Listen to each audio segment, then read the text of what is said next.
It is Thursday, March 26th, 2026, which apparently is Make Up Your Own Holiday Day, so honestly, perfect vibes for CoeCast, because half the AI world wakes up and invents a new category before lunch. I'm Hunter. And I'm Riley. And yes, this episode was assembled by an unruly little orchestra of AI tools, automations, synthetic helpers, and probably one digital gremlin who touched a fader he was not cleared to touch. We let the robots cook, then we taste the sauce. That is such a weird sentence, but also true.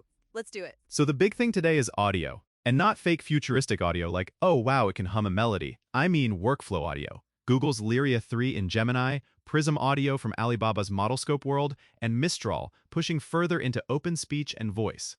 This is one of those weeks where audio stops feeling like the side quest. Yeah. It's not just can AI make a song, it's can AI remove the annoying parts of production that make teams stall out in post. Because everybody loves AI video until they remember sound exists. Exactly. Silent AI video has always been the friend who says, I'm almost ready, and then still needs music, effects, voiceover, cleanup, timing, approvals, and 3 emotional support exports. Wait, emotional support exports is too real. Google's current consumer music thing is Lyria 3, and the practical detail here is it makes 30-second tracks in Gemini, not multi-minute songs. But those clips can include vocals and lyrics now, and that still matters more than people think. Say why, though. Because I can already hear listeners going, cool, the robot made a song, now what? Because most brand teams do not need a masterpiece. They need usable music that fits a format, fits a vibe, and clears the workflow.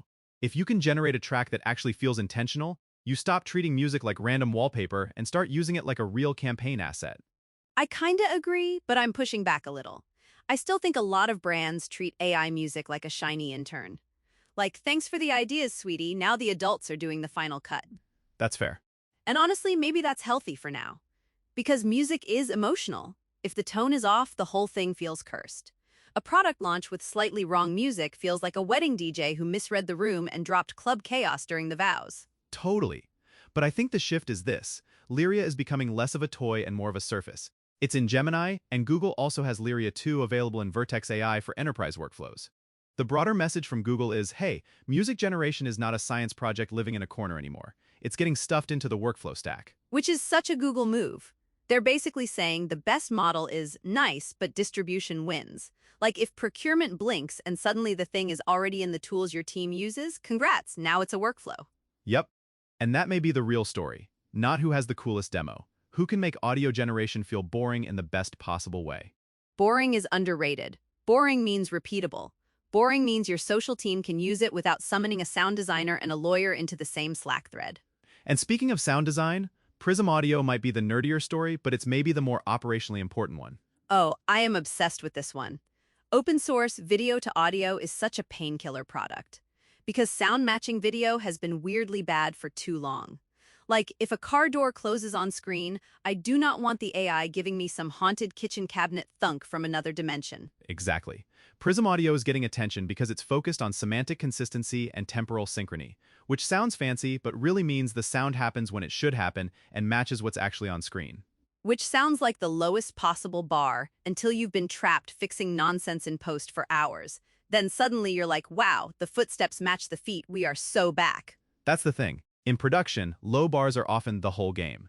If a model can consistently give you environmental sound and effects that line up with motion and scene context, that cuts a bunch of manual work. Ads, trailers, product demos, social edits, all of it. And because it's open, creative teams can actually do grown-up stuff with it. Tune it, wrap it, route it into their own systems, keep sensitive media inside their walls if they need to. This is where open models stop being the scrappy side project and start becoming the practical choice. Yeah, though I'd still say there's a catch. Open is powerful, but open also means you inherit the mess. Hosting, governance, quality control, versioning, the model is not the system. Thank you. Because people romanticize open source like it's automatically freedom. Sometimes it is. Sometimes it is a weekend project that eats your Sunday and then asks for GPU budget on Monday. Spoken like someone who has seen a local deployment go sideways. I've seen things, Hunt. But PrismAudio really does point to a broader trend we've been talking about lately. Audio bottlenecks are finally getting attacked directly. We touched this in recent episodes too, with all the audio-native video talk and even 11 Labs pushing deeper into the ecosystem side of sound. Yeah, and the bigger pattern is that content generation is getting easier, but approvals and taste are becoming the choke point. We said that with video, it's true with audio too. If the machine can make 10 sound options in a blink, your team still has to know which one actually feels right. Which brings us to Mistral. The signal here is important. Mistral is no longer just in speech recognition. As of now, it has Voxtral Transcribe 2 for speech-to-text, and it also just announced Voxtral TTS as an open-weight text-to-speech model.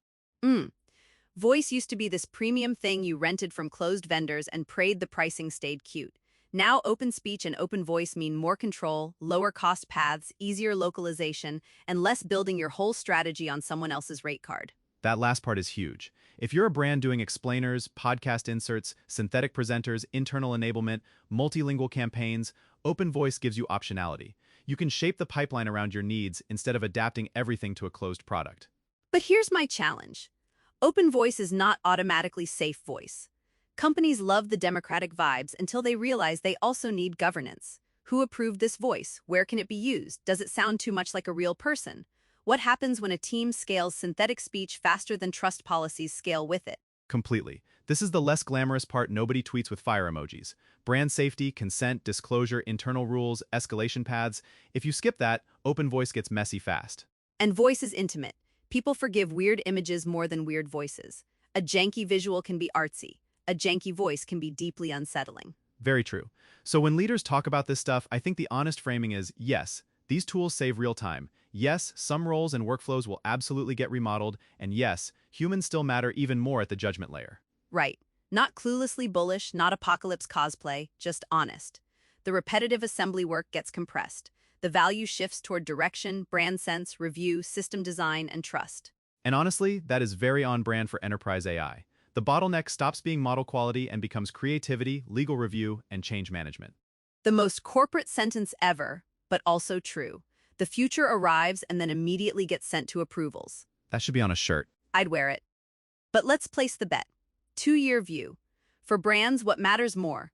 Closed platforms like Google productizing everything, or OpenStacks giving you more control if you can handle the responsibility? If I have to bet, I'd say the near-term winner is closed distribution with selective open components.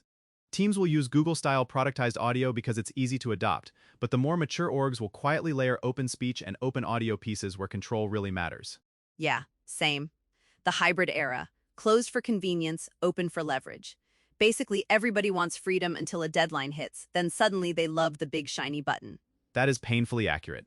Also, tiny aside, we talked recently about OpenClaw and local stacks becoming the safe sandbox for orgs experimenting with automation. I still think that's true here too. Privacy-first playgrounds are great for testing, but they're not magic.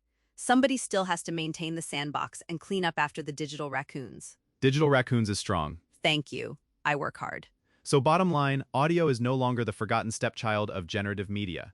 Lyria 3 says music generation is getting packaged for real workflows, while Lyria 2 is still the current Vertex AI API option for enterprise.